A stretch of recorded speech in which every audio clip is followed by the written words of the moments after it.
इधर हिरण्याकश्यप के भाई हिरण्याक्ष का वध किया है भगवान ने सूकर का रूप धारण करने के बाद में। पृथ्वी ला करके जिस समय ब्रह्मा जी को दी, जिसके ऊपर सृष्टि निवास करने लगी। इधर धीरे धीरे जब समय गुजरता गया, एक बार ऐसा हुआ, भोले बाबा मैया सती को लेकर के जिस समय कुंभज ऋषि के आश्रम में पहुंचे, त्रेता युग का समय था। दशरथ मरण हो चुका था, सीता हरण हो चुका था। भगवान मर्यादा पुरुषोत्तम श्री राम अपनी पत्नी सीता के वियोग में वन वन में रोते हुए विलपते हुए घूम रहे थे। जिस समय भोले बाबा सती मैया को लेकर के कुंभज ऋषि के आश्रम में पहुंचे, कुछ दिनों तक हर चर्चाएं हुई।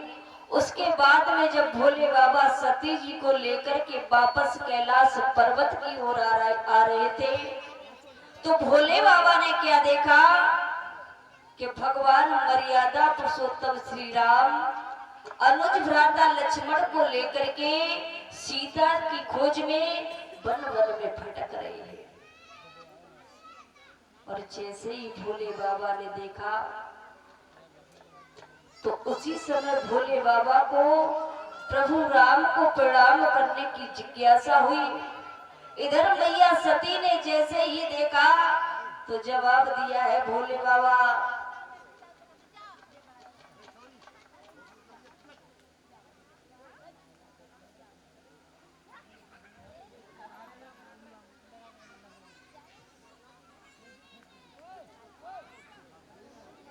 थोड़ी शांति बनाए रखो।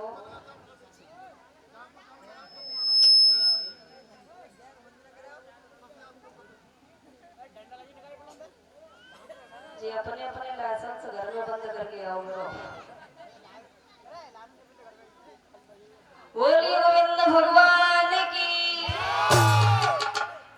ध्यान देंगे भैया, भोले बाबा ने जिस समय मर्यादा पुरुषोत्तम श्री राम को प्रणाम किया, तो उसी समय सती कहने लगी, भोले बाबा अरे तुम तो ये कहा करते थे कि संसार में हमसे बड़ा कोई है ही नहीं, और आज मैं ये क्या देख रही हूं, तुम जरा जरा से बालकों को प्रणाम कर रहे हो। भोले बाबा समझाने लगे, हे सती जी, ये बालक नहीं है, ये मर्यादा पुरुषोत्तम भगवान श्री राम है, अवतारी है। और जैसे ही सती जी ने इतनी बात सुनी, जवाब दिया भोले बाबा, अरे मैं कैसे मानूं ये अवतारी है, क्योंकि अगर अवतारी होते तो आम आदमियों की तरह ये रोते बिलखते हुए नहीं घूमते। अरे जाकर के अब तक तो अपनी पत्नी का पता लगा लिया होता।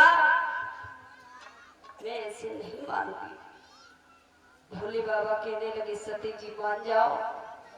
सती बोली, नहीं, मैं तो जाकर के पहले इनकी परीक्षा लूंगी।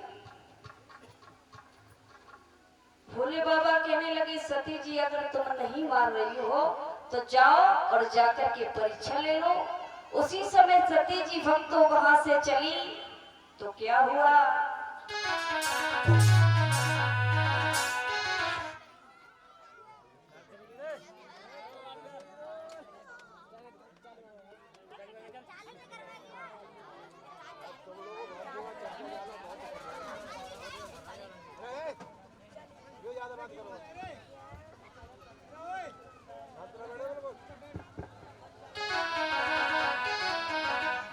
चली है सती मैया भगवान श्री राम की परीक्षा लेने के लिए। क्या हुआ है कि राम की परीक्षा सती ने रूप सीता का धरना गजब।